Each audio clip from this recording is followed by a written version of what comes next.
Hello student. तो आज हम लोग देखेंगे some basic concept of chemistry में एनसीईआरटी सॉल्यूशन का क्वेश्चन नंबर 23 से। ठीक है, इससे पहले मैंने आपको दो वीडियो में दिया है क्वेश्चन नंबर 1 to 10 पहले वीडियो में एनसीईआरटी का सॉल्यूशन, और फिर 11 to 22।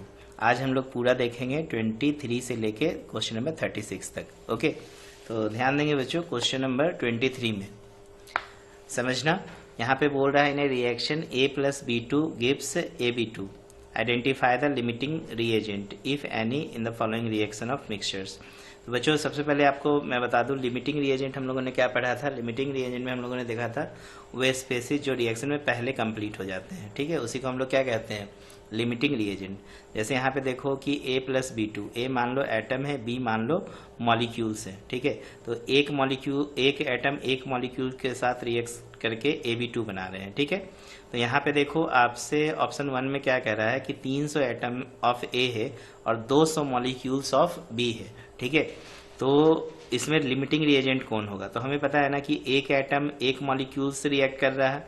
ठीक है ना, एक एटम एक मॉलिक्यूल से, इसका मतलब यहाँ पर जो है 200 एटम ऑफ ए जो होंगे वो रिएक्ट करेंगे 200 मॉलिक्यूल्स ऑफ बी से। ठीक है, तो यहाँ पे रिएक्शन में जो लेफ्ट बच जाएंगे वो ए के एटम्स बच जाएंगे, 100 एटम्स जो हैं ए के लेफ्ट बचेंगे। ठीक है, क्योंकि 200 एटम ए और 200 मॉलिक्यूल्स ऑफ बी आपस में रिएक्ट करेंगे, तो बी जो है रिएक्शन में पहले कंप्लीट होंगे। तो रिएक्शन में बी चूंकि पहले कंप्लीट होंगे, इसलिए यहाँ पे लिमिटिंग रिएजेंट जो होंगे वो बी होगा। ठीक है, डायरेक्ट यहीं पर बनाने की तो जरूरत नहीं पड़ेगी, बस समझ में आ गया ना आपको। लिमिटिंग रिएजेंट यहाँ पर कौन होंगे बच्चों, बी होंगे। ओके, पहले हमने सेकेंड में देखो, सेकेंड में कह रहा है कि 2 mole of A 3 mole of B. अब हम लोग मोल से यहाँ पे स्टडी करेंगे। यहाँ पे जैसे कि 1 मोल ए, ठीक है, इसको अब बैलेंस करना पड़ेगा ना। हाँ, अब तो बैलेंस करना पड़ेगा। एटम की बात थी तो टेंशन नहीं था, लेकिन अब हमें यहाँ पे रिएक्शन को क्या करना होगा, बैलेंस। तो आई थिंक रिएक्शन बैलेंस ही है, क्योंकि देखो यहाँ पे ए और B2, यहाँ पे 2 B2 है और यहाँ पे ए है। क्लियर है ना। तो हम देख क्या रहे हैं कि 1 मोल ऑफ ए जो है रिएक्ट कर रहा है 1 मोल ऑफ बी से। 1 mole of A react with 1 mole of B. ठीक है, और यहाँ पे आपसे दिया हुआ है 2 मोल ऑफ ए और 3 मोल ऑफ बी। तो 2 मोल ऑफ ए जो है रिएक्ट करेगा 2 मोल ऑफ बी से। इसका मतलब अब की जो है ए पहले कंज्यूम हो जाएगा और बी लेफ्ट बच जाएगा। तो यहाँ पे जो लिमिटिंग रिएजेंट होगा बच्चों, यहाँ पे इस केस में ए हो जाएगा। ठीक है, इस केस में क्या होगा, ए। दिख रहा है ना। ठीक है, चलो आप एनसीईआरटी बुक खोल के रखिएगा, उसमें आपको और ज्यादा विजिबिलिटी दिखाई देगी। ठीक है, अगर वीडियो में आपको प्रॉब्लम हो रहा होगा विजिबिलिटी में तो। चलो इसके बाद हम लोग देखते हैं third, 100 atom of A and 100 molecule of B. तो यहाँ पे देखो बराबर दिया हुआ है आपका एटम का नंबर और मॉलिक्यूल्स का नंबर। इसका मतलब यहाँ पे कोई लिमिटिंग रिएजेंट हमें नहीं मिलेगा। ठीक है ना, क्योंकि रिएक्शन में दोनों जो है साथ साथ कंज्यूम होंगे। ओके, फिर यहाँ पर देखो 5 मोल ऑफ ए और 2.5 मोल ऑफ बी। फिर से देखो ए बहुत ज्यादा मात्रा में है, इसका मतलब ए लेफ्ट बचेंगे और बी जो है रिएक्शन में पहले कंज्यूम हो जाएगा। ठीक है, बी जो है रिएक्शन में पहले कंज्यूम होगा। तो यहाँ पे लिमिटिंग रिएजेंट जो होगा बच्चों क्या होगा, बी होगा। क्या होगा, बी। फिर देखो 2.5 मोल ए और 5 मोल ऑफ बी है। अब की बार देखो बी लेफ्ट बचेगा और ए पहले कंज्यूम हो जाएगा, तो यहाँ पे लिमिटिंग रिएजेंट ए बनेंगे। तो आप इसको देख के ही बता सकते हो कि इसमें लिमिटिंग रिएजेंट कौन होंगे। चलो इसके बाद हम लोग देखते हैं क्वेश्चन नंबर 24, 1.24 देखो 24 में dinitrogen and dihydrogen react with each other to produce ammonia according to the following chemical equation. देखो बच्चों ये हैबर मेथड के द्वारा ये अमोनिया बनाने का प्रिपरेशन का मेथड होता है कि नाइट्रोजन हाइड्रोजन से मिलकर अमोनिया बना रहे हैं। तो आपसे सवाल यहाँ पे बोल रहा है calculate the mass of ammonia produced if 2.00 into 10⁻³ gram die nitrogen react with 1.00 into 10⁻³ gram of dihydrogen. Second question बोल रहा है will any of the 2 reactant remain unreacted. ठीक है, यहाँ पे लिमिटिंग रिएजेंट का कॉन्सेप्ट भी पूछेगा और कौन एक्सेस में है आप बता सकते हो यहाँ से। If yes which one and what would be its mass. अगर कौन लेफ्ट बचेंगे उनका नाम बताना है और उनका क्या मास होगा। तो चलो समझते हैं इस क्वेश्चन को। सबसे पहले हम इस क्वेश्चन में रिएक्शंस को लिख लेते हैं। ठीक है, चलो क्वेश्चंस को एक बार अपने से पढ़ लोगे अच्छे से। देखो क्वेश्चन नंबर 24, 23 तो ऐसे ही हम लोगों ने देख लिया। ओके, 24 में देखो सबसे पहले आपको क्या करना है, कि जो रिएक्शन है उसको यहाँ पे लिख डालना है। ठीक है, रिएक्शन देखो क्या कह रहा है कि N2 नाइट्रोजन जो है, नाइट्रोजन किस फॉर्म में है बच्चों, गैसेस फॉर्म में है। ठीक है, और हाइड्रोजन ये भी क्या चीज में है, गैसेस फॉर्म में, मिलके बना रहे हैं अमोनिया। ठीक है, एक तरह का रिवर्सेबल प्रोसेस भी होता है, और ये भी जो है बच्चों गैसेस फॉर्म में है। तो आप इसको बैलेंस कर सकते हो। तो बैलेंस करने के लिए आपको क्या करना पड़ेगा, इसको 3 से मल्टीप्लाई करना पड़ेगा, क्योंकि देखो 2 3 जो यहाँ पर कितने हैं 6। ओके, 2 3 जो कितने हैं 6, क्योंकि यहाँ पे रिएक्शन बैलेंस नहीं दिया हुआ था, तो आप 3 से मल्टीप्लाई करके इसको बैलेंस कर लिए। अब आप देख रहे हो कि 1 मोल नाइट्रोजन जो है 3 मोल हाइड्रोजन के साथ क्या कर रहा है, रिएक्ट कर रहा है, और 2 मोल बना रहा है अमोनिया। क्या बना रहा है, 2 मोल अमोनिया। तो यहाँ पे देखेंगे 1 मोल नाइट्रोजन का मतलब कितना हो गया 28 ग्राम, और 3 मोल हाइड्रोजन का मतलब हो गया 6 gram hydrogen. 28 gram nitrogen 6 gram hydrogen के साथ रिएक्ट करके 2 मोल अमोनिया का मतलब हो गया, नाइट्रोजन होता है 14, हाइड्रोजन 3, तो 14 और 3 मिलके हो गया आपका 17 होगा ना, 17 दूना 34 ग्राम हो जाएगा बच्चों अमोनिया। ठीक है, तो 28 ग्राम नाइट्रोजन 6 ग्राम हाइड्रोजन से रिएक्ट करके 34 ग्राम क्या बनाया, अमोनिया बनाया। ठीक, अब हमसे बोल रहा है इसमें पहला क्वेश्चन में कि calculate the mass of ammonia produce if इतना ग्राम डाई नाइट्रोजन रिएक्ट विद इतना ग्राम ऑफ डाई हाइड्रोजन। तो देखो यहाँ पर आप यूनिटरी रूल का यूज करोगे फर्स्ट में, तो लिखोगे कि 28 ग्राम नाइट्रोजन जो है reacts with 6 gram of hydrogen, 6 gram of hydrogen. ठीक है, इसलिए 1 ग्राम बच्चों नाइट्रोजन जो है कितने ग्राम से रिएक्ट करेगा, तो 6/28 ग्राम हाइड्रोजन के साथ रिएक्ट करेगा। तो हमसे बोल रहा है कि if 2.00 into 10³ gram nitrogen react with इतना ग्राम ऑफ डाई हाइड्रोजन। तो पहले आप निकाल लो 2.00 इंटू 10³ ग्राम नाइट्रोजन कितना ग्राम हाइड्रोजन से रिएक्ट करेगा, तो 6/28 गुना 2.00 इंटू 10³ कितना हो जाएगा, 3 हो जाएगा। कितना हो जाएगा, 10³ 3। तो आप पहले इसका वैल्यू फाइंड कर लो। तो वैल्यू फाइंड करोगे तो देखो कितना आएगा 6/28। ठीक है, और 2.00 इंटू 10³ का मतलब हो गया 2000। ठीक, अब हमको इसमें डिवाइड करना पड़ेगा, 2 3 जा, और ये कितना हो गया 2 14 जा, तो 6000/14। तो इसको आप डिवाइड करोगे 6000/14, तो देखो 6000 डिवाइडेड बाय 14 जो होगा बच्चों 428.57 आएगा। कितना आएगा 428.57 ग्राम। ठीक, क्लियर हो रहा है ना। अब आप देखो यहाँ पर आपके पास दिया हुआ था क्या सवाल में, सवाल में देखो दिया हुआ है पहला में कि calculate the mass of ammonia produced if 2.00 gram of die nitrogen react with 1.00 into 10³ di hydrogen. तो डाई हाइड्रोजन 1.00 इंटू 10³ का मतलब हो गया 1000 ग्राम, 1000 डाई हाइड्रोजन। ठीक है ना। एक तो यहाँ पर देखो रिएक्शन में पहले कौन कंप्लीट हो जाएगा, नाइट्रोजन, क्योंकि देखो नाइट्रोजन जो है इतना ही ग्राम क्या है डाई हाइड्रोजन से रिएक्ट कर रहा है, तो रिएक्शन में पहले कंप्लीट कौन होगा, क्योंकि यहाँ पे हाइड्रोजन आपका 1000 ग्राम है और नाइट्रोजन जो है कितना ग्राम बोल रहा है 28 ग्राम नाइट्रोजन इतना ग्राम डाई हाइड्रोजन से रिएक्ट करेगा, इसलिए 1 ग्राम, इसलिए 2.00 इतना ग्राम आप फाइंड कर लोगे। तो यहाँ पे N2 क्या हो गया, रिएक्शन में लिमिटिंग रिएजेंट कहला जाएगा। ठीक है, और हाइड्रोजन एक्सेस है 1000 ग्राम, तो N2 limit the amount of ammonia produce करेगा। ओके, तो आप यहाँ पे लिख सकते हो, ये समझ में आया ना कि 28 ग्राम नाइट्रोजन कितना से रिएक्ट किया, 6 ग्राम हाइड्रोजन से, तो 1 ग्राम, इसलिए इतना ग्राम से हम लोग निकाल लिए नाइट्रोजन इतना ग्राम हाइड्रोजन से क्या करेगा, रिएक्ट करेगा।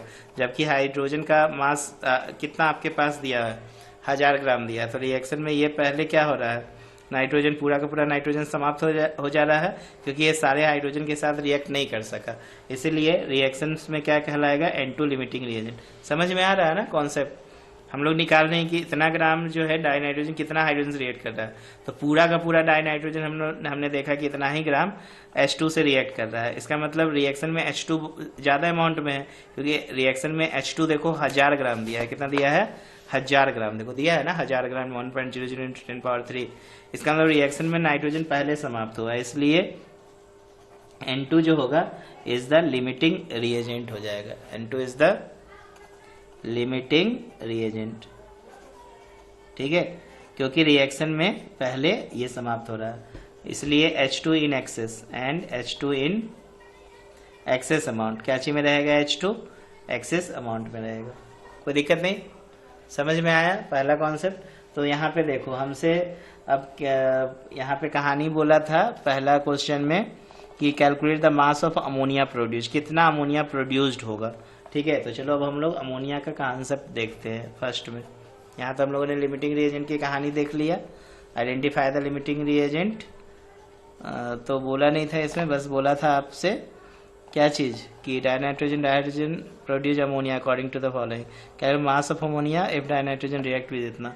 तो चलो हम लोगों ने यहाँ पे निकाला। अब हम लोग सबसे पहले निकालते हैं कि 28 ग्राम नाइट्रोजन जो है कितना ग्राम अमोनिया प्रोड्यूस कर रहा है, 34 ग्राम। तो लिखोगे चूंकि 28 gram dinitrogen produce 34 gram of ammonia. Ammonia का फॉर्मूला NH3, इसलिए कितना का निकाल लेना 1 ग्राम का, तो 34 बट्टा हो जाएगा 28 ग्राम ऑफ अमोनिया। इसलिए हम लोग यहाँ पे निकाल लेंगे 2000 ग्राम दिया हुआ है नाइट्रोजन, तो 2000 ग्राम नाइट्रोजन प्रोड्यूस 34 बट्टा 28 गुना हो जाएगा 2000, ठीक है। तो कितना ग्राम अमोनिया बनाएगा देख लो, क्योंकि रिएक्शन में पहले ही हमने बोल दिया है नाइट्रोजन लिमिटिंग रिएजेंट है, नाइट्रोजन पहले समाप्त होगा, तो हम लोग हाइड्रोजन पे डिस्कस नहीं कर रहे हैं, नाइट्रोजन पे डिस्कस कर रहे हैं। ओके, तो देखो यहाँ पे 34 गुना 2000 करेंगे हम लोग, तो ये हो जाएगा 68,000 बट्टा कितना 28, तो 68,000 डिवाइडेड बाय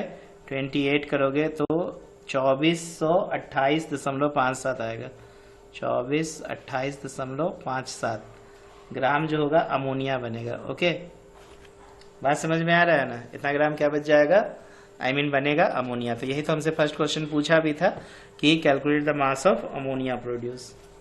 क्लियर हुआ ना, यहाँ पे लिमिटिंग रिएजेंट निकालने का जरूरत क्यों पड़ा, समझ में आया ना कि रिएक्शन में पहले कौन कंज्यूम होगा उसी को लेके हमको अमोनिया डिसाइड करना पड़ेगा।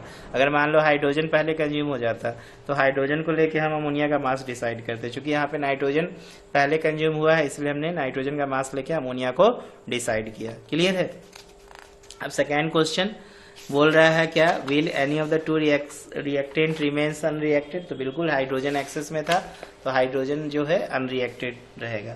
तो सेकेंड आंसर लिख देना, H2 is in excess, H2 जो है एक्सेस में है, so it will remains unreacted, so it will remain unreacted. Okay, अब तीसरा सवाल क्या बोला था बच्चों, तीसरा बोल रहा था कि if yes which one and what would be its mass, यदि है तो कौन और उसका कितना मास होगा। अमाउंट ऑफ H2 जो हो जाएगा अनरिएक्टेड, इसलिए अमाउंट ऑफ H2 जो है दैट इज अनरिएक्टेड, तो 1000 में आप माइनस कर देना, क्योंकि कितना माइनस करोगे तो हम लोगों ने निकाला था 428.57 ग्राम हम लोगों ने निकाला था कि हाइड्रोजन मात्र रिएक्ट कर रहा है।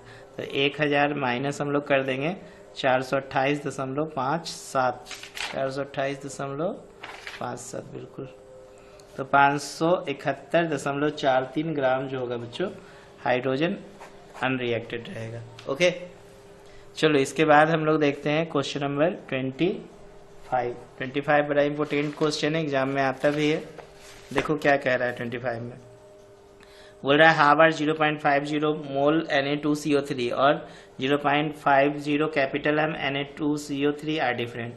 ठीक है बच्चों, ये मोल से और ये मोलरिटी है, ठीक है ना, ये क्या है मोल है और ये क्या है मोलरिटी है।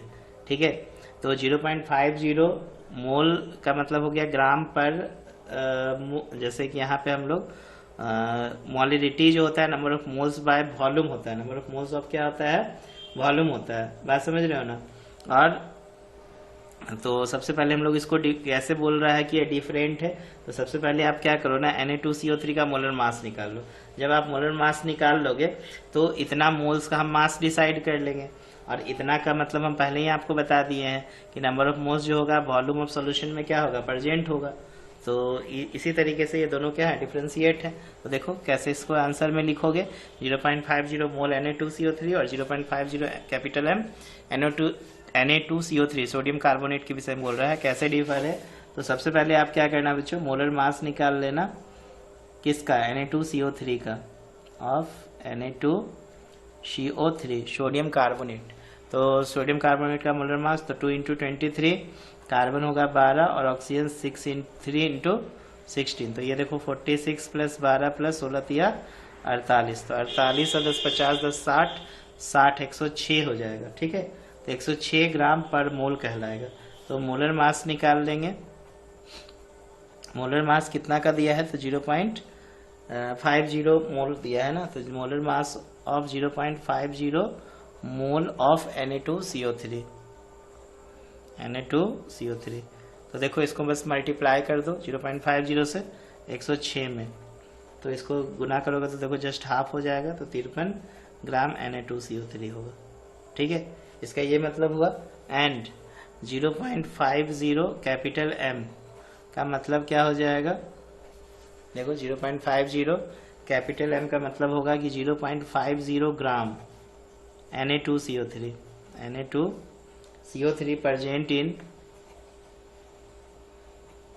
Present in 1000 ml of solution.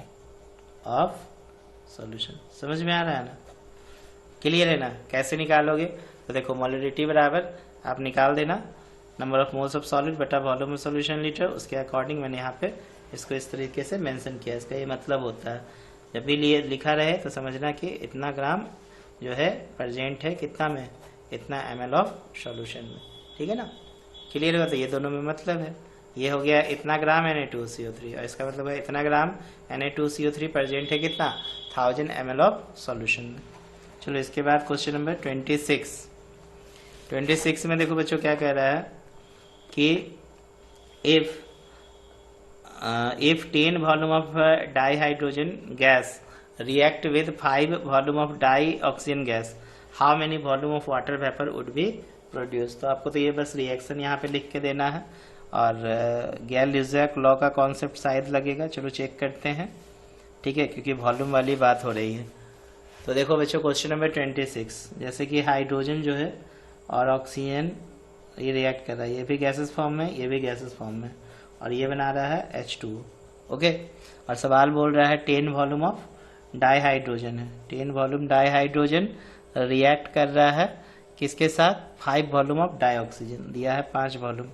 ठीक, तो देखो सबसे पहले आपको इसको बैलेंस करना पड़ेगा। बैलेंस करने के लिए इसको 2 से गुना करना और इसको भी 2 से गुना कर देना।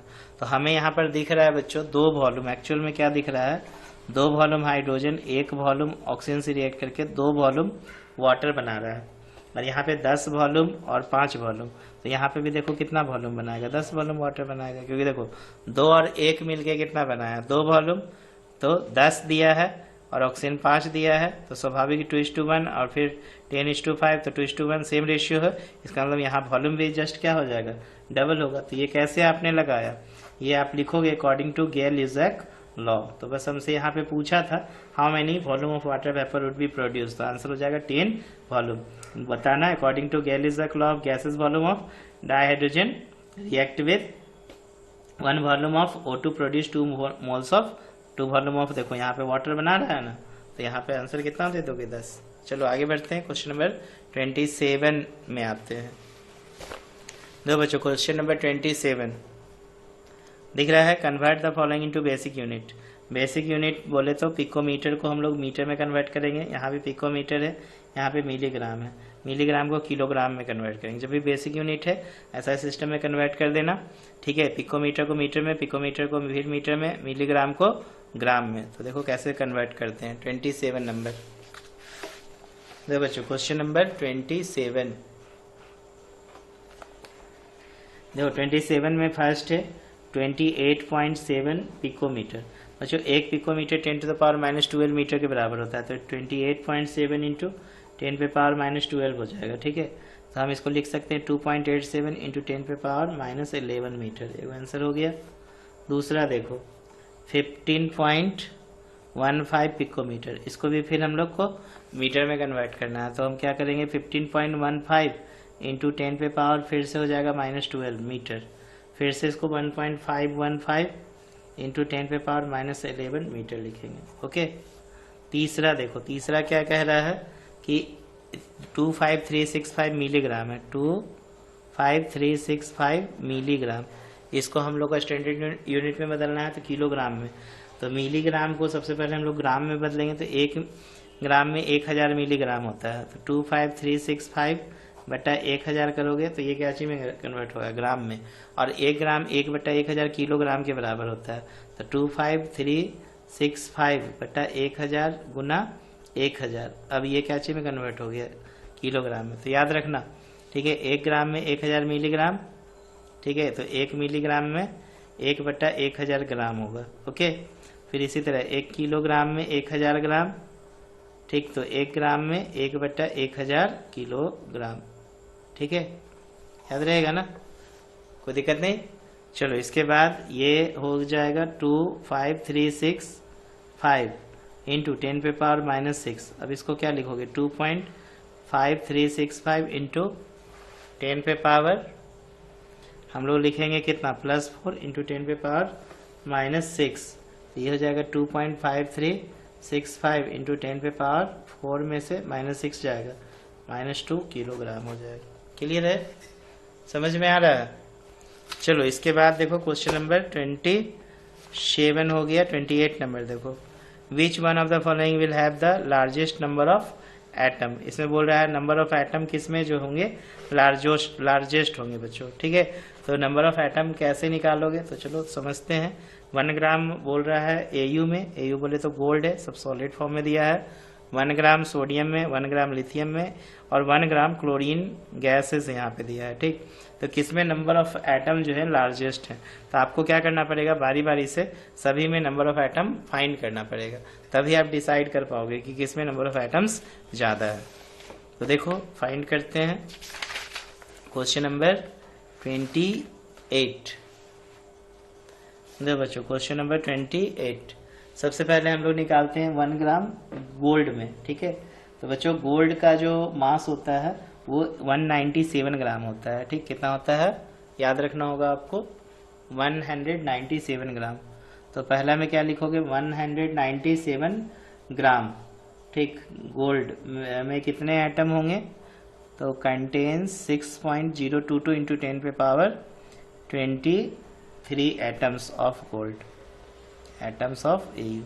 तो यहाँ पे आप डायरेक्ट निकाल सकते हो 1 ग्राम में, इसलिए number of atoms in 1 gram, number of atoms of AU in 1 gram, ठीक है। तो 1 ग्राम में नंबर ऑफ एटम कैसे निकालोगे, तो 6.022 इंटू 10⁻23 डिवाइडेड बाय ले लेना 197, यहाँ पे 0 ले लो तो 602 ले लिए, 0.2, 10⁻21 हो जाएगा बटा 197, ठीक है। तो यहाँ पे डिवाइड करना पड़ेगा हम लोग को, डिवाइड करेंगे तो देखो 197 है, तो 602.2 भागा 197, ठीक है, इज इक्वल टू 3.05 आ रहा है, 3.05 ही लेते हैं 10⁻21 एटम्स, ठीक। इसी तरह बारी बारी से आपको सब में एटम्स निकालना पड़ेगा। सेकेंड डायरेक्ट निकाल देते हैं, number of atom of sodium in 1 gram, number of atoms of sodium इन 1 ग्राम, तो यहाँ फिर हो जाएगा 6.022 इंटू 10⁻23, और सोडियम का मास ले लेना 23, कितना ले लेना 23। तो ये देखो 0 यहाँ पे ले लेंगे तो 60.22 इंटू 10⁻22 बाय 23, तो इसमें भाग दोगे तो 60.22 भागा 23 जो हो जाएगा 2.61 होगा इंटू 10⁻22 एटम। तो इसमें तो ज़्यादा है, इसकी अपेक्षा इसमें ज़्यादा एटम है, नहीं। चलो इसके बाद हम लोग थर्ड में ले लेते हैं, नंबर ऑफ एटम्स ले लेते हैं किसका, ऑफ लिथियम इन 1 ग्राम।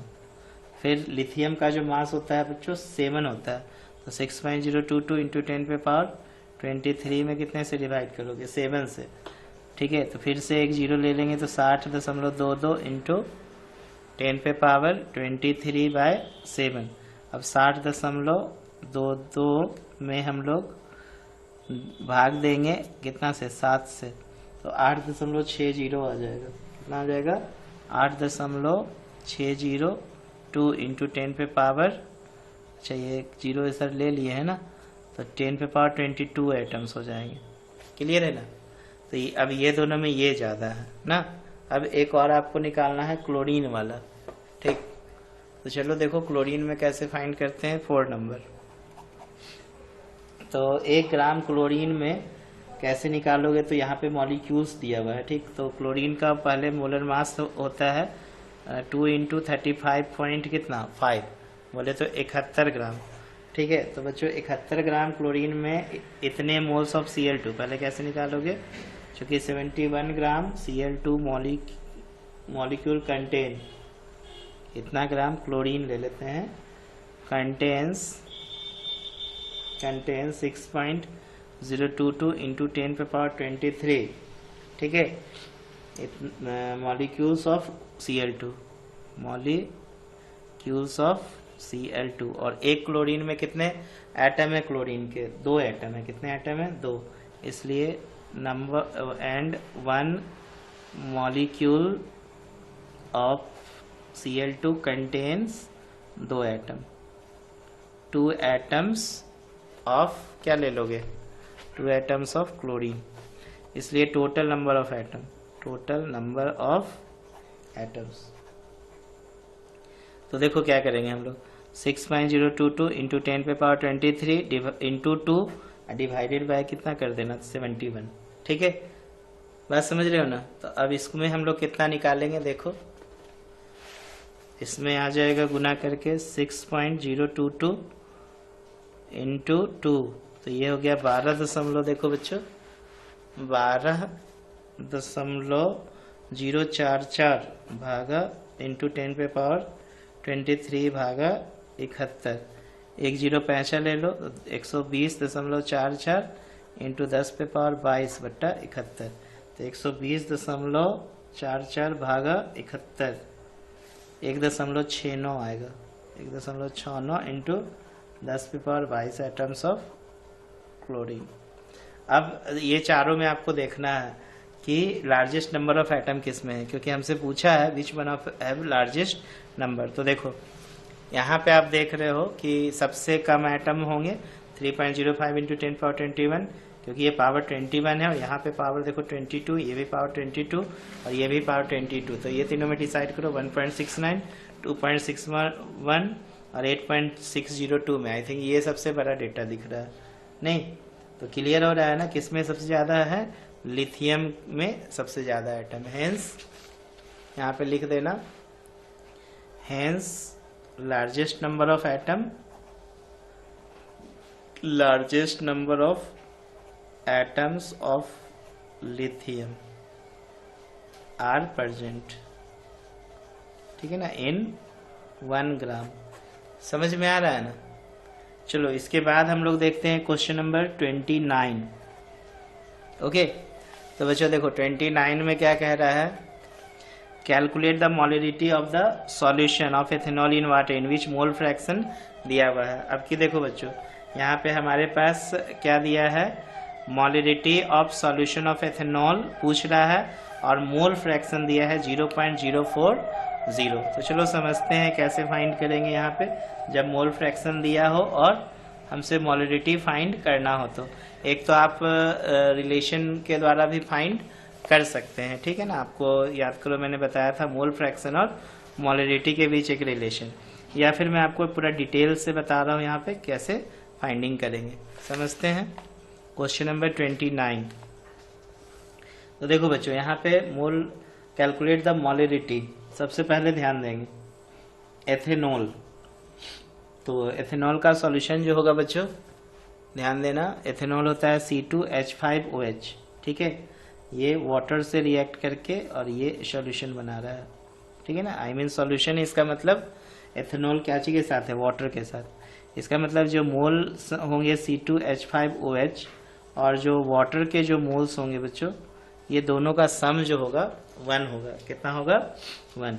और हमारे पास यहाँ पे मोल्स दिया हुआ है, एथेनॉल का दिया है, एथेनॉल का दिया है 0.040 और मोल्स ऑफ वाटर हमारे पास नहीं है, बराबर 1। तो आप यहाँ पे मोल्स ऑफ वाटर निकाल सकते हो, 1 में से 0.040 माइनस करके, ठीक है। तो 1 में से 0.040 माइनस करोगे तो ये आ जाएगा, 1 में से 10 0.96 आ जाएगा, ठीक है ना। अब देखो, अब हम लोग यहाँ पे number of moles of water in 1 litres निकाल लेते हैं, ठीक है, वाटर का 1 लीटर में। इसलिए number of moles of H2O in कितना में 1 लीटर ऑफ वाटर। देखो नंबर ऑफ मोल्स कैसे निकालोगे, तो number of moles 1 litre 1000 gram के बराबर होता है, याद रखना। 1 litre of ethanol solution that is equal to 1 litre of water, ठीक है ना। 1 लीटर एकदम दिमाग में बैठा लो, 1 litre ethanol solution that is 1 litre of water. तो 1000 बट्टा कितना 18, 1000 ग्राम कैसे आया, समझ में आ रहा है ना। देखो मास निकालते हो डेंसिटी इंटू वॉल्यूम, तो डेंसिटी का हो गया ग्राम पर millilitre, volume millilitre, millilitre cancel हो जाएगा तो 1000 ग्राम आ जाता है, ठीक, याद रखोगे। तो इसमें जब डिवाइड करोगे तो 1000 में 18 से डिवाइड कर रहे हैं तो आ रहा है 55.55 मोल, ठीक है, क्लियर है, समझ में आया। इसलिए N ऑफ H2O कितना निकल गया, number of moles of water बताओ 55.55, ठीक है, समझ में आया। अब हम लोग निकालते हैं नाउ मोल फ्रैक्शन, निकाल लो H2O का। तो number of moles of water बटा number of moles of water plus number of moles of ethanol. अब देखो यहाँ से आप नंबर ऑफ मोल्स ऑफ क्या निकाल सकते हैं, एथेनॉल, और यही मोल्स लेके फिर हम लोग मोलिडिटी फाइंड कर लेंगे, क्लियर हुआ। इसलिए हम लोग यहाँ पे वैल्यू डालेंगे मोल फ्रैक्शन ऑफ H2O का। तो H2O का मोल फ्रैक्शन हो गया 0.96, वाटर का मोल्स आपने निकाल लिया 55.55, यहाँ पे 55.55 अब plus number of moles of C2H5OH। इसको आप चाहो तो इधर मल्टीप्लाई कर सकते हो, थोड़ा सा कैलकुलेशन होगा, ठीक है, कैलकुलेशन तो करना पड़ेगा आप लोग को, ठीक। तो कैसे करोगे, तो 0.96 गुना 55.55 प्लस N ऑफ C2H5OH बराबर 55.55, क्लियर है ना, समझ में आ रहा है। तो देखो अब हम यहाँ पे मल्टीप्लाई करेंगे थोड़ा तेजी में, 0.96 गुना 55.55, तो ये हो जाएगा 53.328 plus 0.96 into number of moles of C2H5OH बराबर 55.55, ठीक है। इसलिए N ऑफ C2H5OH निकाल लेते हैं डायरेक्ट। देखो इसमें से इसको घटाएंगे और 0.96 से डिवाइड कर देंगे, तो 55.55 में 53.328, सॉरी ये तो माइनस होगा ना, 53.328 माइनस होगा और भागा लग जाएगा 0.96 से, ठीक है। तो देखो कितना आ जाएगा 55.55 माइनस 53.328 इज इक्वल टू 2.22 आ रहा है बटा 0.96, ठीक है। तो 2.22 में 0.96 से डिवाइड करोगे, डिवाइडेड बाय 0.96, तो आंसर आएगा 2.31 आएगा, कितना आएगा 2.31 मोल, क्लियर है ना। तो मोलिडिटी पूछ रहा है 1 लीटर में, तो मोलिडिटी अब आराम से निकल गया ना। नंबर ऑफ मोल्स आपके पास है C2H5OH का, इसलिए मोलिडिटी निकाल लो। तो मोलिडिटी हो जाएगा number of moles of solid बटा volume of solution in litre, तो 2.3145, ठीक है, बटा volume of solution in litre है तो 1 लीटर, ठीक है ना। तो ये हो गया 2.3145 कैपिटल M, यही आंसर हो जाएगा, क्योंकि यहाँ पे सॉल्यूशन जो दिया है बच्चों वो क्या चीज में दिया है, 1 लीटर में ही दिया हुआ है, ठीक है ना। Okay, 1 litre of ethanol solution बराबर लिखा था ना हमने 1 लीटर ऑफ वाटर, तो 1 लीटर में ही था ये। चलो इसके बाद देखो बच्चों क्वेश्चन नंबर कौन सा हम लोग लेंगे, अब ये हो गया 29 हो गया। अब आ जाओ क्वेश्चन नंबर 30 में बोल रहा है what will be the mass of C12 atom in gram, ठीक है। तो बच्चों देखो ये mass of 6.022 × 10⁻23 atoms of carbon जो है 12 दिया है, इसलिए हमसे एक एटम का मास पूछ रहा है। तो बस आपको क्या करना है, क्वेश्चन नंबर 30 में देखो 30 में क्या करोगे, मास ऑफ पहले लिखोगे, एक एटम का मास पूछा है ना, तो मास ऑफ पहले लिख लेना 6.022 into 10⁻23 atoms of carbon, atoms of carbon बराबर 12 ग्राम। ठीक है, इसलिए mass of 1 atom of carbon ले लेंगे, 1 एटम ऑफ कार्बन तो बराबर 12/6.022 इंटू 10⁻23 हो जाएगा।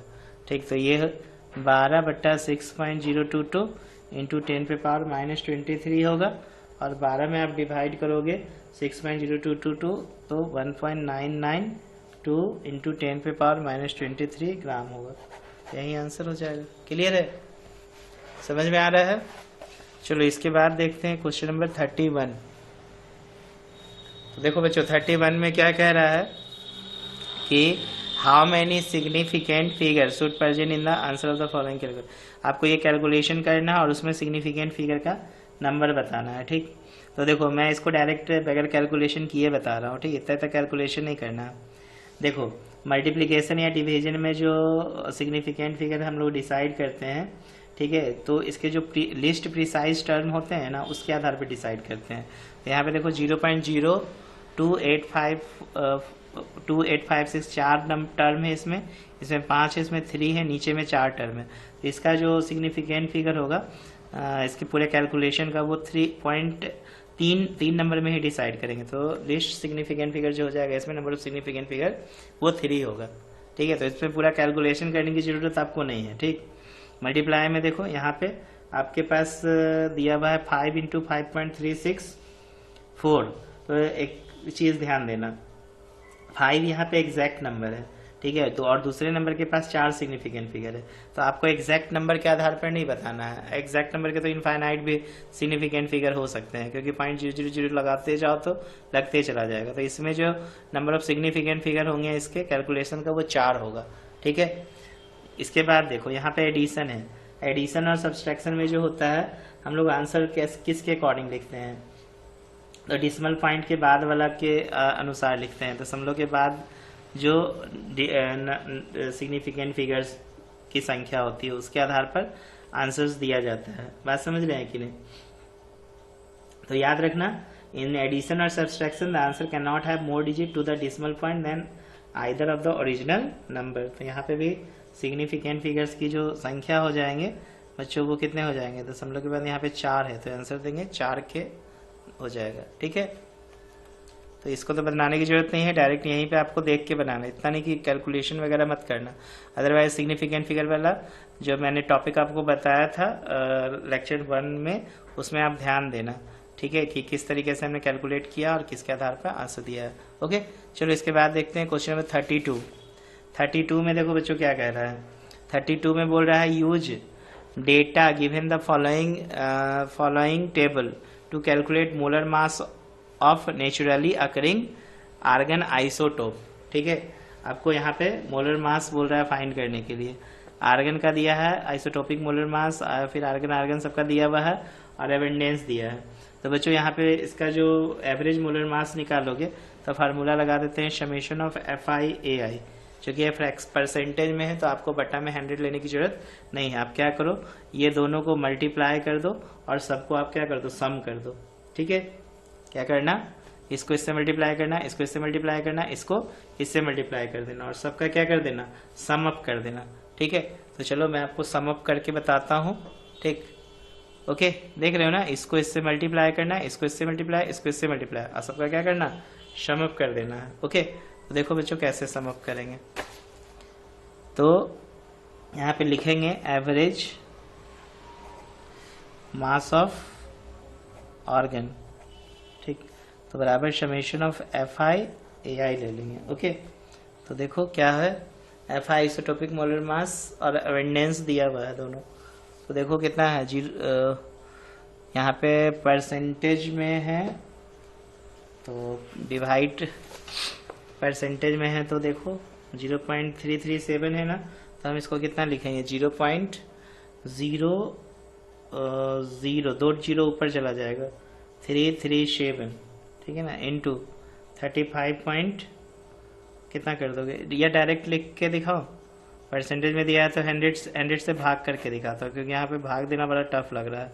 तो क्या करना, 0.337 कर देना इंटू 35.96755 बटा 100 कर देना, ठीक ना। पहले मैं 100 से ही भाग दे रहा था। प्लस कर देना, यहाँ पे देखो 0.063 है, ठीक है, इंटू कर देना 37.96272 डिवाइडेड बाय 100 प्लस, फिर से देखो यहाँ पे तीसरा जो दिया है 99.600 इंटू 39.9624 है, बटा क्या कर देना 100। बस कुछ नहीं करो, कैलकुलेशन करो, सम करो, आंसर आ जाएगा, ठीक है। कर लोगे, करके बताए, चलो कोई बात नहीं, मैं करके बता रहा हूँ, ध्यान देना।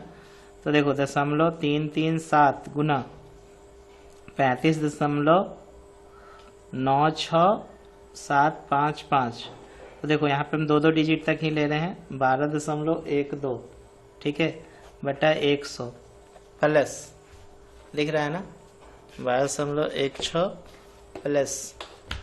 चलो इसके बाद देखो दूसरा क्या है, 0.063 गुना 37.96272, ये हो गया 2.391 बटा 100। और ये देखो 99.6 गुना 39.9624, ठीक है, तो ये आएगा 3980.25 बटा 100। तो आपको क्या करना है, ये हो गया 0.1212 प्लस इसको भाग दोगे तो 0.02391 और इसको भाग दोगे तो 39.8025 हो जाएगा। तो सबको बस आप ऐड कर दो, क्लियर है ना। तो सबको ऐड करोगे तो देखो कितना आएगा, 0.1212 प्लस 0.02391 प्लस 39.8025, तो यह आ जाएगा 39.947761 को 8 भी लिख सकते हो ग्राम पर मोल, क्लियर है ना। इस तरीके से 31 नंबर सवाल बनेगा। अब देखो बच्चों 31 करें, 32 बनेगा ना, सॉरी ये 32 हुआ। अब है 33 नंबर। 33 में देखो कह रहा है calculate the number of atom in each of the following, 52 moles of argon, 52 unified unit of helium and 52 gram of helium. तो देखो यहाँ पे हमें नंबर ऑफ मोल्स बोल रहा है, तो number calculate number of atom से, मोल्स नहीं। तो नंबर ऑफ एटम कैसे फाइंड करोगे, देखो बहुत आसान है। 33 नंबर, चलो 33 का फर्स्ट देखो कह रहा है कि 52 मोल ऑफ आर्गन में कितने एटम्स हैं, ठीक है। तो नंबर ऑफ एटम्स देखो, एक मोल में 6.022 इंटू 10⁻23 एटम्स होते हैं। तो नंबर ऑफ एटम्स जो हो जाएंगे of 52 moles of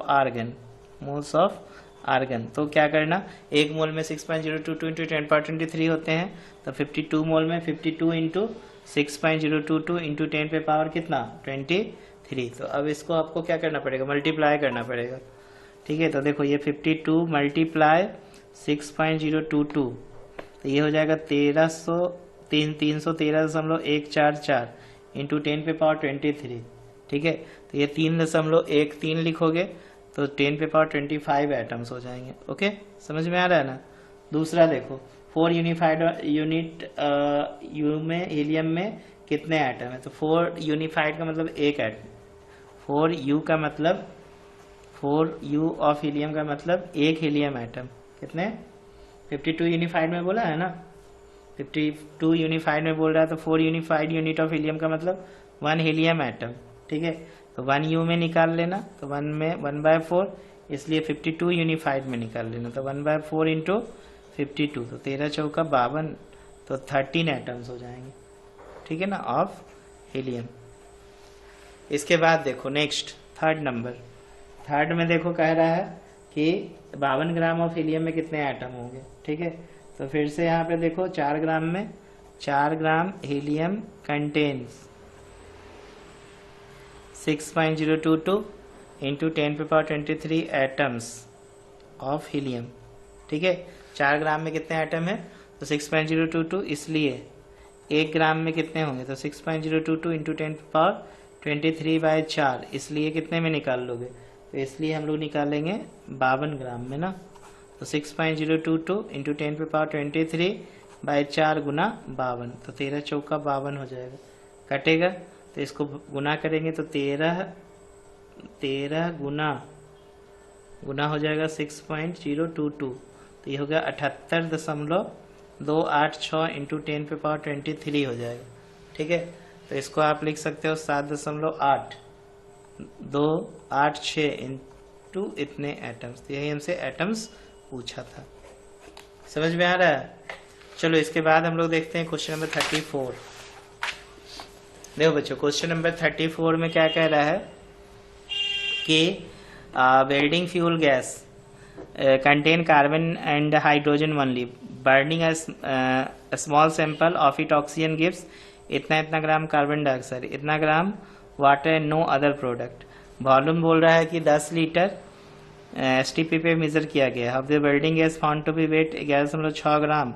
calculate empirical formula, molar mass and molecular formula. तो बच्चों सबसे पहले तो आपको यहाँ पे करना क्या पड़ेगा, यहाँ पे सबका परसेंटेज हमें दिमाग लगाना पड़ेगा। तो देखो यहाँ पे बोल रहा है कि इतना ग्राम कार्बन डाइऑक्साइड है, ठीक है। तो पहले तो फार्मूला आप समझो, यहाँ पे देखो क्या क्या डेटा दिया हुआ है, इसको लिखते हैं पहले। क्वेश्चन नंबर 34 देखो बच्चों, 34 में सबसे पहले तो देखो C + O2 मिलके क्या बनाएगा, CO2 बनाएगा। हमें पता है 12 ग्राम कार्बन 44 ग्राम ऑक्सीजन से रिएक्ट करके, सॉरी 16 दूना 32 होता है ना, 44 ग्राम CO2 बनाएगा, ठीक है। इसका मतलब क्या हुआ, 44 ग्राम CO2, ध्यान देना 44 ग्राम CO2 बोले तो कंटेन्स कितना लिखा है, कंटेन्स 12 ग्राम कार्बन, ठीक है। इसलिए 1 ग्राम CO2 निकाल लेंगे तो 12 बट्टा कितना हो जाएगा 44, इसलिए कितने ग्राम कार्बन दिया है 3.38, तो 12 बट्टा 44 गुना 3.38, इसको गुना करना पड़ेगा आपको, ठीक है। 4 से काट दो, 4 तिया 12, 11 से, तो 3 गुना 3.38 इज इक्वल टू 10.14 बट्टा 11। तो इसको भाग देंगे 10.14 भागा 11, तो ये देखो आंसर आ जाएगा 0.92 आ जाएगा। कितना आ जाएगा 0.92, ठीक है, 0.9218 ग्राम ले लेते हैं। अगेन हम लोग वाटर का कॉन्सेप्ट लेते हैं, परसेंटेज निकालोगे तभी तो एम्पिरिकल फार्मूला निकलेगा ना। तो पहले देखो सबका मास निकाल रहे हैं, उसके बाद हम लोग इसका परसेंटेज मास निकालेंगे। नाउ 18 ग्राम दिखाई दे रहा है ना, 18 gram water contains 2 gram hydrogen. कितने ग्राम हाइड्रोजन, 2 ग्राम हाइड्रोजन। चलो इसलिए 1 ग्राम वाटर में कितने हाइड्रोजन होंगे, तो 2/18, इसलिए कितना बोला 0.090 में, तो 2/18 गुना हो जाएगा बच्चों 0.690 में, ठीक ना। इतना ही ग्राम ऑफ वाटर है ना। चलो इसमें हाइड्रोजन का परसेंटेज निकालने के लिए इसका मास निकालते हैं। तो 2 को 9 से भाग किए, 0.690 भागा जो हो जाएगा बच्चों 9, ये आएगा 0.0767 ग्राम हो जाएगा, ठीक है। अब टोटल मास क्या हो जाएगा of compound, total mass of compound. तो देखो टोटल मास ऑफ कंपाउंड अगर निकालोगे तो देखो 0.9218 प्लस 0.07667 लिए थे ना, तो ये कितना होगा 0.9218 प्लस 0.0769 इज इक्वल टू 0.9987 आ जाएगा, ठीक ना। कितना ग्राम, कैलकुलेशन चेक कर लेना। इसलिए अब हम परसेंटेज ऑफ क्या निकाल लेंगे, परसेंटेज ऑफ निकालेंगे कार्बन इन कंपाउंड। तो कार्बन का परसेंटेज कितना निकलेगा, तो 0.9218 बटा 0.9987 इंटू कितना 100, ठीक है। तो इसको डिवाइड करोगे तो 92.3 समथिंग आ रहा है, 92.32% के आसपास आ रहा है। ठीक, इसी तरह अब हम लोग हाइड्रोजन का परसेंटेज निकालेंगे। नाउ परसेंटेज ऑफ क्या निकालेंगे, हाइड्रोजन, परसेंटेज ऑफ हाइड्रोजन। ठीक है, चलो हाइड्रोजन का परसेंटेज निकालने के लिए क्या करोगे, 0.767 ले लेंगे। ठीक है, 0.06 होगा ना, हाइड्रोजन 0 इतना आ रहा है ना, बट्टा कितना, बट्टा हो गया 0.9987। ओके, इनटू क्या कर देना 100। ठीक है, तो ये आएगा आपका 100 में से डायरेक्ट इसको भी माइनस कर सकते थे, तो 100 में से इसको माइनस करेंगे तो आएगा 7.68%। अपना गुना भाग करके देख लेना। ठीक है, चलो इतना भाग कर दिया। अब हम लोग को देखो दोनों का परसेंटेज निकल गया, तो एम्पिरिकल फार्मूला निकालना क्या है, आसान है। कैसे कैसे निकालेंगे, सबसे पहले हम लोग क्या लिखते हैं, एलिमेंट। क्या लिखोगे, एलिमेंट। एलिमेंट्स के बाद उसका परसेंटेज कंपोजिशन, इसके बाद हम लोग ले लेंगे एटॉमिक मास। एटॉमिक मास के बाद रिलेटिव नंबर ऑफ मोल्स निकालेंगे, रिलेटिव नंबर ऑफ मोल्स। इसके बाद इसका सिंपल रेशियो ऑफ मोल्स, और अगर नहीं सिंपल निकलेगा तो सिंपलेस्ट रेशियो निकालना पड़ेगा। ठीक है, तो एलिमेंट देखो कार्बन और क्या दिया, हाइड्रोजन। परसेंटेज कंपोजिशन कितना दिया है, कंपोजिशन ये दिया है 92.32 हम निकाला है, ये 7.68 निकाले हैं। ठीक है, इसके बाद देखो एटॉमिक मास कार्बन का 12 होता है, हाइड्रोजन का 1। तो आपको करना क्या है, परसेंटेज मास में डिवाइड करना है 12 से, और यहाँ पे भी 7.68 में डिवाइड करना है 1 से। तो ये तो 7.68 आएगा, और इसमें जब डिवाइड करोगे 92.32 में 12 से, तो 7.69 के आसपास आएगा। तो करीब करीब दोनों क्या है, बराबर है। तो ये 1 हो गया, ये भी इसमें डिवाइड करोगे इतना से तो कितना आ गया, 1 आ गया। इसका मतलब एम्पिरिकल फार्मूला जो निकलेगा बच्चों, एम्पिरिकल फार्मूला, तो एम्पिरिकल फार्मूला दोनों सेम है, तो यहाँ पे क्या लिखेंगे, C और H। ओके, समझ में आ गया ना एम्पिरिकल फार्मूला। अब हम लोग को क्या करना है, देखो पहला क्वेश्चन तो यहाँ पे क्लियर हो गया। दूसरा सवाल बोल रहा है मोलर मास ऑफ गैस निकालना है। क्या निकालना है, मोलर मास ऑफ गैस। और तीसरा मॉलिक्यूलर फार्मूला। तो मॉलिक्यूलर फार्मूला तो पहले निकाल लेते, कोई बात नहीं, लास्ट में ही निकालेंगे। तो अब हम लोग क्या करेंगे, देखो यहाँ पे बोल रहा है 10 litre of the given gas at STP बराबर गैस हम लोग 6 ग्राम दिया है। तो पहले लिखोगे 10.0, क्या लिखोगे, 10.0 litre of given gas at STP. तो बराबर दिया है 11.6 ग्राम। ठीक है, given gas at STP will weigh ना, बराबर 11.6 ग्राम। इसलिए कितना का निकालो, 1 लीटर का निकालो। तो 11.6 बट्टा 10 हो जाएगा, इसलिए 22.4 लीटर का निकालो। तो ये हो गया 11.6 बट्टा 10 गुना 22.4। ठीक है, अब इसको आप गुना करोगे पूरा, 11.6 गुना 22.4 बराबर 259.84। ठीक है, डिवाइडेड बाय 10, तो ये 25 हो जाएगा बच्चों, 25.98 ग्राम होगा। ठीक, इसलिए मोलर मास क्या हो जाएगा, इसका मोलर मास हो गया 25.98 ग्राम। ठीक, इसलिए थर्ड में क्या करोगे, अब n निकालोगे। ठीक है, तो देखो n निकालने के लिए हम क्या करेंगे, मोलिकुलर मास बटा एम्पिरिकल फार्मूला मास से डिवाइड करेंगे। तो मोलिकुलर मास 25.98 को हम लोग कितना लिख देंगे, 26। एम्पिरिकल फार्मूला मास तो कार्बन CH निकला था, तो कार्बन 12 + 1 13, तो 26 बट्टा 13, तो ये आ गया 2। तो इसलिए फार्मूला निकल जाएगा मोलिकुलर फार्मूला। तो मोलिकुलर फार्मूला हो जाएगा बच्चों, CH में 2 से गुना करोगे तो C2 हो जाएगा और H2 हो जाएगा, इथाइन बनेगा। क्लियर है ना, समझ में आ रहा है। चलो इसके बाद हम लोग देखते हैं question number 35।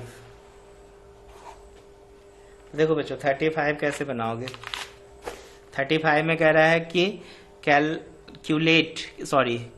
carbonate react with aqueous HCl to give CaCl2 and CO2 according to the reaction CaCO3. अच्छा ये दे रहा है रिएक्शन.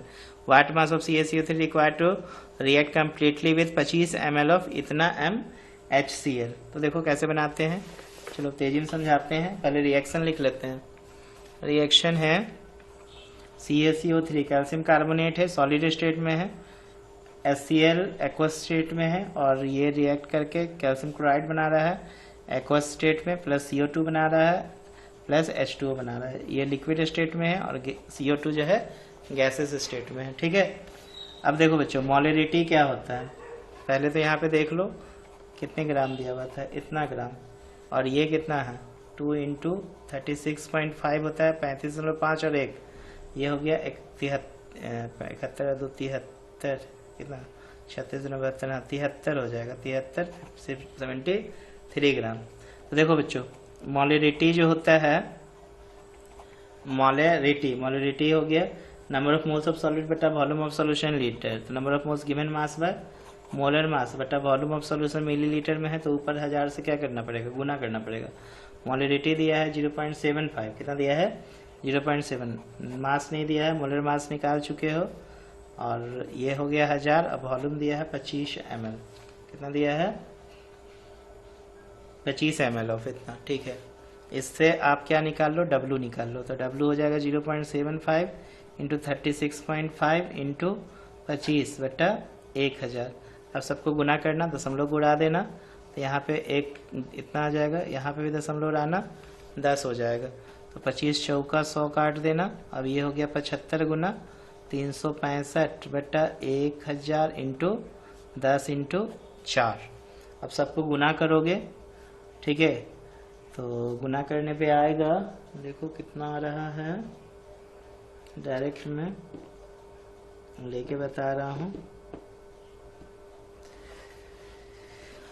यहाँ पे आपका 25 गुना, पूरा एक बार कैलकुलेट करके बता दे यहाँ, क्योंकि इस कैलकुलेटर का बैटरी डाउन है तो जल्दी जल्दी कैलकुलेट कर लेते हैं. 365 इक्वल टू हो गया 9125 और ये हो गया 40,000 ना. तो इसमें जब डिवाइड करोगे, डिवाइडेड बाय 40,000, ये आएगा 0.36. 365 और 25 76. कुछ गलती की है क्या, कुछ मिस्टेक हो रहा है. तो 3 2 5 अगर कुछ गलती की है. यहाँ डायरेक्ट हम कैलकुलेट कर रहे हैं. देखो बच्चों डायरेक्ट कैलकुलेट करेंगे तो आपका आ जाएगा 25 डिवाइडेड बाय इतना. देखो ये पूरा हम ऊपर में सारा डेटा को इसको बगैर लिए हम कैलकुलेट कर रहे हैं. W अपना आप कैलकुलेट कर लेना. 0.75 इंटू 36.5 ले लेते हैं इंटू 25 बटा 1000 ले लेते हैं. ठीक है. पूरा डिवाइड कर रहे हैं तो ये आ जाएगा आपका 0.75 गुना 36.5, ये आ जा रहा है आपका 36. तो 0.6844 ग्राम आ रहा है. चेक कर लेना अपना एक बार कैलकुलेशन. ठीक है. यहाँ पे हमको डाउट लग रहा था कैलकुलेशन में. चलो इसके बाद देखो यहाँ पे बोल रहा है कि calcium carbonate react with aqueous इतना, तो what mass of CaCO3 is required. तो एक तो आंसर निकल गया कम्प्लीटली इतना. तो अब निकालना पड़ेगा HCl का ना. तो ये वेट किसका निकल गया बच्चों, ये हम लोग को देखो यहाँ पे जो कॉन्सेप्ट दे रहा है CaCO3 को आप मिला रहे हो किसके साथ, HCl के साथ. ठीक है, कैल्शियम कार्बोनेट को. ठीक. तो यहाँ पे लिखोगे, चूंकि देखो क्या लिखना, 73 ग्राम HCl. ठीक है ना. Completely react with 100 gram of CaCO3. इसलिए 1 ग्राम का निकाल लेना. तो 100 बट्टा क्या हो जाएगा, 100 बट्टा 73, इसलिए कितना का निकालना, 0.6844 का निकाल लेना. तो 100 बट्टा 73 इंटू 0.6844. अब इसको कैलकुलेशन करोगे तो आंसर आ जाएगा बच्चों 0.9375 ग्राम. यही आंसर होगा. चेक कर लेना एक बार. चलो इसके बाद हम लोग देखते हैं क्वेश्चन नंबर 36। तो बच्चों लास्ट क्वेश्चन है, chlorine is prepared in the laboratory by treating manganese dioxide with aqueous hydrochloric acid according to the reaction इतना, how many gram of HCl react with इतना ग्राम ऑफ मैग्नीशियम ऑक्साइड। देखो ये भी इसी तरह का सवाल है। देखो क्या कह रहा है 36 में लास्ट क्वेश्चन में, ठीक, how many gram of HCl react कर रहा है ना। सबसे पहले आप क्या करो, रिएक्शन लिखो, 4HCl है, एक्वस है, प्लस MnO2 है, सॉलिड है, मिलके बना रहा है H2O लिक्विड, और प्लस MnCl2 ये बना रहा है एक्वस, प्लस क्लोरीन ये भी बना रहा है गैसेस। ठीक है, तो देखो यहाँ पर HCl 36 पॉइंट कितना हो जाएगा, 35.5 में एक जोड़ोगे तो 4 × 36.5 ग्राम MnO2 मैग्नीज ऑक्साइड, तो Mn हो गया इतना, ऑक्सीजन 27 87 ग्राम आ जा रहा है, 87 ग्राम। ठीक, तो देखो 87 ग्राम MnO2 रिएक्ट कर रहा है इतना ग्राम ऐसे, इसलिए एक से, इसलिए हमसे पूछा है कितना, 5.0 ग्राम मैग्नीज क्लोराइड से पूछ रहा है। तो क्या करोगे, लिखोगे सबसे पहले 87 gram of MnO2 reacts with 4 × 36.5 gram of HCl। ठीक है, इसलिए 1 ग्राम के लिए निकाल लेना, तो 4 × 36.5 बट्टा 87, इसलिए हमसे 5 ग्राम MnO2 बोल रहा है रिएक्ट करके कितना HCl के साथ रिएक्शन देगा, तो 4 × 36.5 बाय 87 इंटू क्या करना, 5 कर देना। देखो इसको भी मैं पूरा कैलकुलेट कर रहा हूँ, कैलकुलेट करके 4 × 36.5 × 5 डिवाइडेड बाई 87 जो हो रहा है बच्चों 8.39 ग्राम HCl आ रहा है। क्लियर है? तो आई होप आपको सारा सवाल अच्छे समझ में आ होगा NCERT का। ओके, तो चलो मेहनत करो।